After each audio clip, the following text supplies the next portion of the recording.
The universe will give you another chance, but it's gonna put a little more pressure. So this morning I've been thinking about what happens when we pray to let go of things.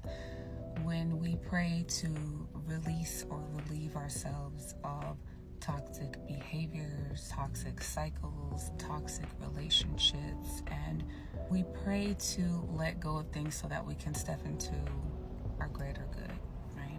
When we pray to be released of those things, it can be very shocking to the system. If there is a behavior or a cycle that you are used to being in, even though it is not healthy for you, it kept you safe and comfortable for a period of time. So it is part of your daily existence. So removing it or stepping out of it can be very discombobulating. And so you are left with this gap.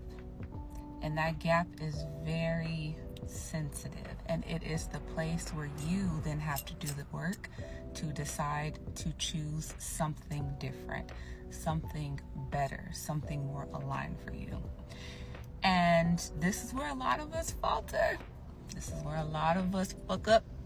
And when that happens and you break that promise that you have to yourself, or that promise that you prayed for, the universe will give you another chance, but it's going to put a little more pressure. It's going to turn up the heat on your ass and put you in that same situation, make you feel 1,000 times worse, and ask you, are you really ready? Are you actually sure? And this is where you have to look at things from a spiritual perspective and get out of the physical plane, okay? We're going to have to come up from a physical perspective and say, I prayed to be released of this, and this is just the universe at work pulling strings to make it happen.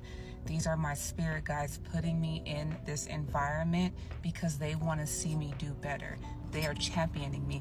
And you never know, when people exit your life, you have to understand that there are going to be guards put up by your spiritual guides because they want to protect you. They want to help. They going to do the best they can to help you get out of that situation. So you meet them with that same energy and be like, you know what, I am. Is it hard to change? Yes. Does it hurt to change? Yes. Especially if you trying to heal from a connection, but you are still having to be in that same environment. That makes, it's like a thorn in your side. But you gotta remember, come up, look at things from a spiritual perspective and be like, I prayed for this. And because you prayed for it, then you gotta do that legwork on the physical realm, in the physical plane, to really take action that is in alignment with that prayer. The good news is that you can handle it, that you are prepared, and that if you were not ready for this change, the feeling and the call would not have come to you.